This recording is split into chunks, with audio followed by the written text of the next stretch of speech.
Hello and welcome to another episode of the CUFI Weekly. And this week, Israeli Special Forces, in a daring operation, rescued an Israeli hostage who was being held by Hamas in Gaza.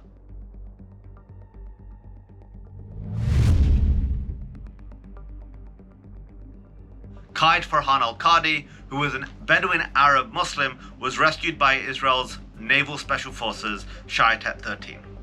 Now, many people were surprised at the identity of the hostage, him being a Bedouin Arab. And for those of people who were surprised, you simply do not get Israel and have not been paying attention. Israel is the state of all its citizens, and Israel has shown time and time again that it will go above and beyond to protect and defend its citizens regardless of their background.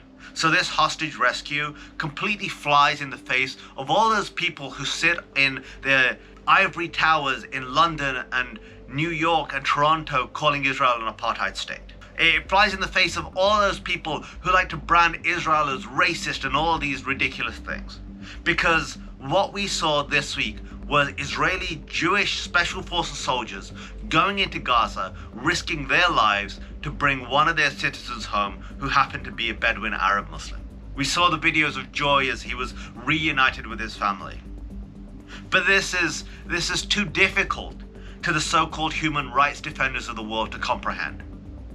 And while there is extensive footage of the rescue operation conducted by Israel's Special Forces, already people are buying the lie that Hamas has put out saying that they had released the man. If Hamas had released the man, why is there no footage? Why is there's no evidence of it?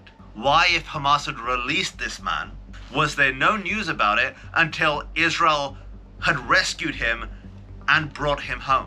But no, it's Hamas, a terrorist group that seeks the genocide of the world's Jews. They must be telling the truth. That is the skewed reality we live in. And it is so disturbing that that is the reality we live in. As students go back to college campuses, they are going to deal with people regurgitating Hamas propaganda, denying October 7th happened, while at the same time celebrating that October 7th happened. Explain that to me.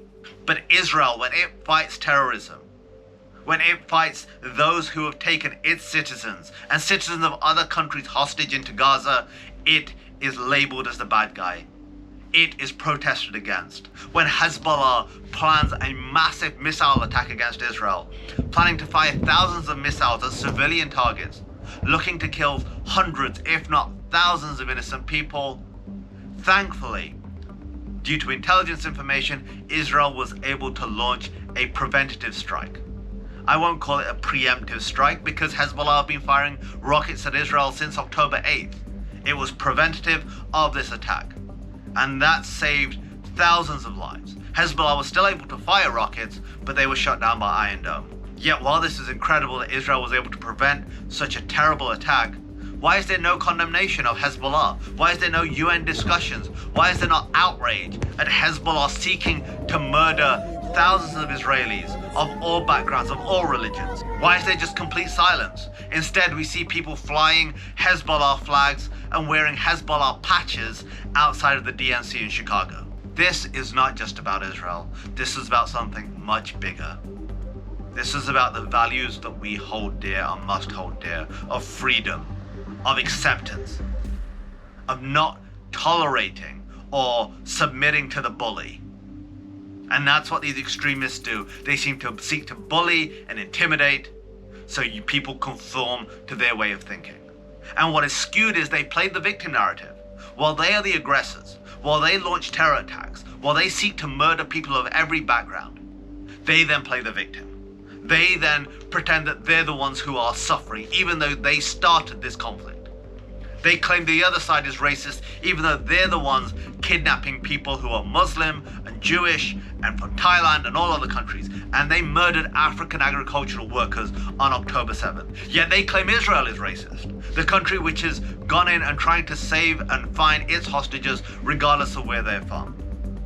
We all have a part to play, and it starts with every single one of us being a voice for good.